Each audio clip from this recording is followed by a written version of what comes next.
Ali ima nas još uvijek što živimo za snove, plutamo ka bove, odniče nas more, ostala nam samo davna priča, bajka sa zidića je ludo.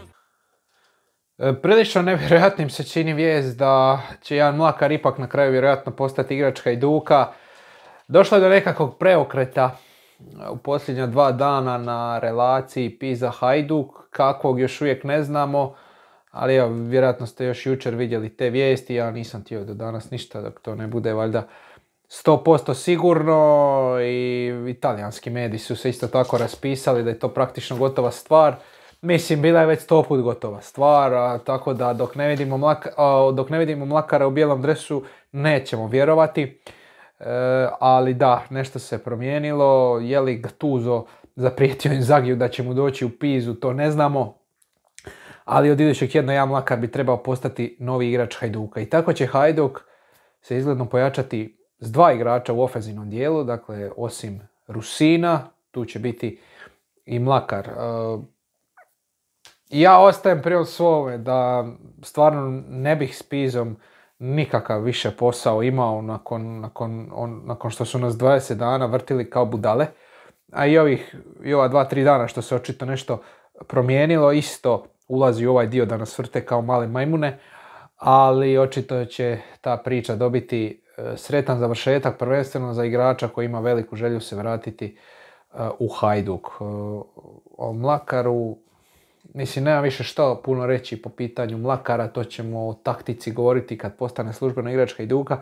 Ja mogu samo ukratko govoriti da ljudi neka komentiraju ovo ili ono. Ja zaista ne radim ništa, a da nije recimo široko prostranjeno u smislu toga da su doslovno svi, možda izvori ili portali ili to prenijeli, dakle svi relevantni, pa onda i ja prenesem i dam svoje mišljenje o tome. Ja sam u ovom prilaznom roku samo 4 igrača u kontekstu dovođenja u Hajduk pravio videe. Šego, Bašić, Mlakar i Ruzin. Niko drugi. Od te 4 Šego je već tu, Mlakar i Ruzin će isto prema svemu sudeći biti tu, a Bašić ne znam, vidimo da Pedula gotovo svaki tjedan nešto izbaci po pitanju pregovora Hajduka i Lacija. Vidjeli ste, ne znam, sad je bilo da Hajduk nudi 150.000 eura da pokrije dio Bašićeve plaće, što znači da bi se Bašić morao dosta toga odreći i onda bi još i Lazio nešto morao za ovu polusezonu pokriti. Nema kod mene to clickbaitova, da hoću clickbaitove mogao sam praviti video o Mori, o Mikiću, što veze, mi s Mikićem veze nije imalo sa mozgom, čisto pumpanje cijene za igrača. Onda za onog napadača iz Rinskog, što je u konačnici Hajduk demantirao, i bio je još neki isto strani igrač, zaboravio sam mu i prezime. Ja, da se vratim u Mlakara, ja pozdravljam dolazak Mlakara kad bude, zato što nama fali opcija u napadu i ovo nisu ni Mlakar ni Ruzin, nisu nekakva dugoročna rješenja, niti Hajduk, ako se oni pokažu kao flopovi, je ne znam šta, zapeo u neku slijepu ulicu da ih se ne može riješiti. Radi se o igračima koji su tu na posudbi pola godine, s tim da evo, što se tiče Ruzina imamo neke natpise talijanskog insajdera Leporea da se radi o odštetnoj klauzuli, da Hajduk ima otkupnu klauzulu od 2,5 milijuna eura. Ako ga želi na ljeto dovesti, da to mora aktivirati, što znači u startu da to je ravno nemogućem. Ali evo, ništa nismo platili za tu posudbu, dakle ništa nas ne košta probati s Ruzinom.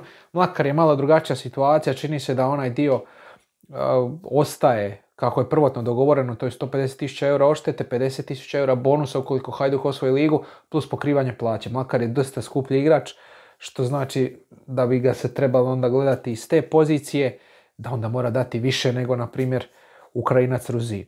A to ćemo vidjeti. Meni je pozitivno da imamo nove opcije u napadu.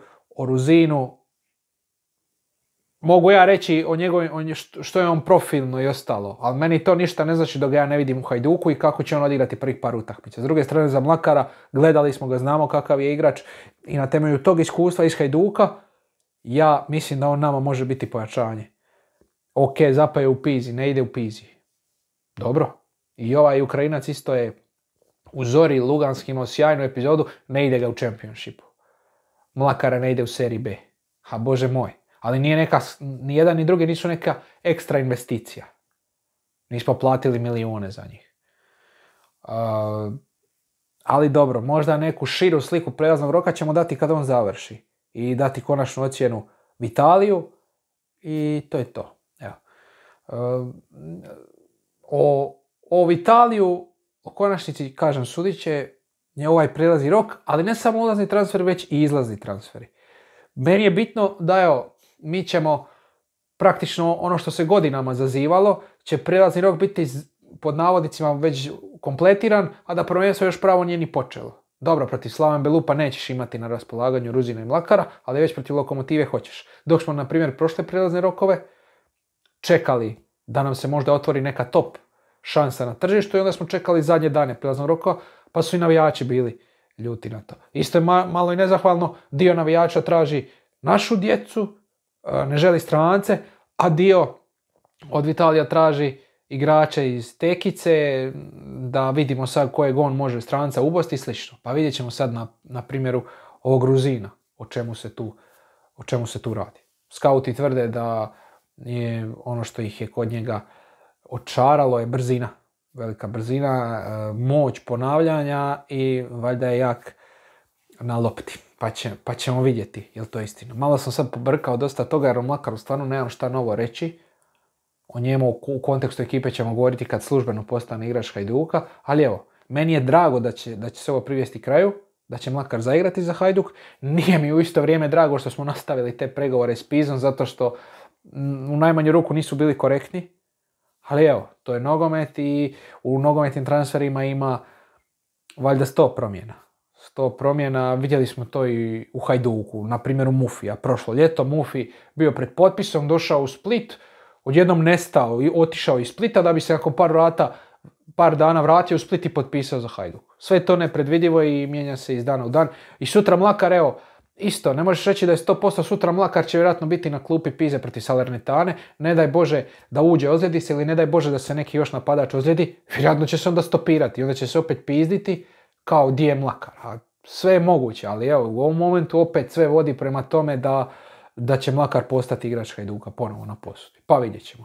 Vi svoje mišljenje kao i uvijek napišite u komentarima, a ja vas sve pozdravljam do idućeg videa.